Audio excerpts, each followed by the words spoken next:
Welcome back to Two Rail Fence.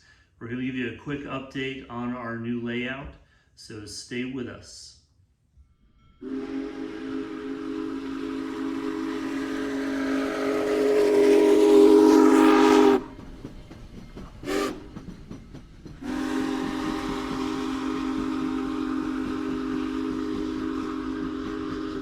So we've been busy at work this week, trying to get some stuff done on the new layout. Hoping to get track put down in the next day or so, but we had a little bit of a hiccup. I was intending to use this tool from Fast Tracks to help lay out the track, and also I had done a preliminary layout with the Atlas track planning software, knowing that I was not using that, I was using the Peco Flex track. But a couple things. First of all, it was nearly impossible for me to print that Atlas track planning software because I couldn't get it to print in the margins. Although I did end up taping it down just kind of as a guideline on the bench work. The second hiccup we had was with these track planning tools. They were not cheap, but they also did not come exactly machined as I thought they would. You can see, for example, right here, you can see there's a piece in there. Some of them had a piece of wood still in the tooth up here. So theoretically, when you put these together, you can come up with you can either put them together to come up with a half circle or a circle, except I found that not to be the case. So I'm not sure what's going on there. I sent a message to customer service and they messaged me back and are still confused about what my question is. Anyway, not sure what I'm going to do with these, if I'm going to try and return them or use them in some fashion, but not impressed with those so far. So what we ended up doing, could you hand me some of the Atlas? Even though we're not using the Atlas Flex track, I know what the radius of this is.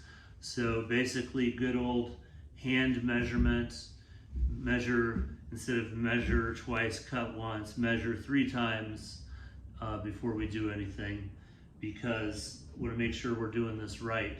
So basically a lot of hand measurement with that. Don't have any roadbed down yet.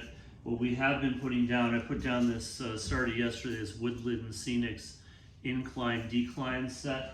Our outer loop is going to have an elevated section in the back here. So this is all glued down yesterday. This part's already solid. And I have the decline glued down. This is the last piece I need to put down on the other end for the decline. So that's all glued in.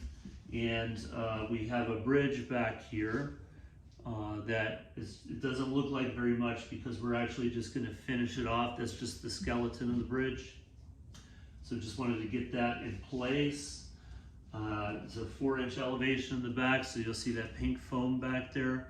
None of this is what it's going to look like when it's finished. There's not going to be time on the track. Right, David will drink those.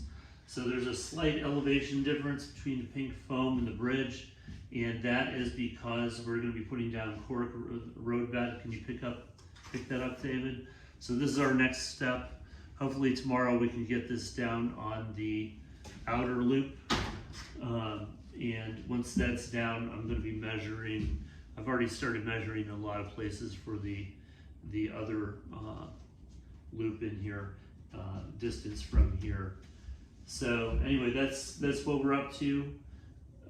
One of the things we've been trying to do with this layout, a lot of the criticisms of smaller layouts is that the trains just run in circles. So we're trying to give it some purpose. We're trying to make sure that every bend in the track, there's going to be some kind of reason why the track would go that way. For example, right here with this little curve, we're going to have the topography kind of dictate that the track should go that way. So those are finishing details. We're still just trying to get the track down.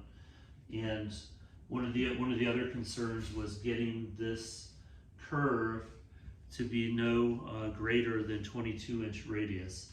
We want to keep the outer track minimum 22-inch, just to make sure, even though we're not running really large trains, that we can run some larger stuff.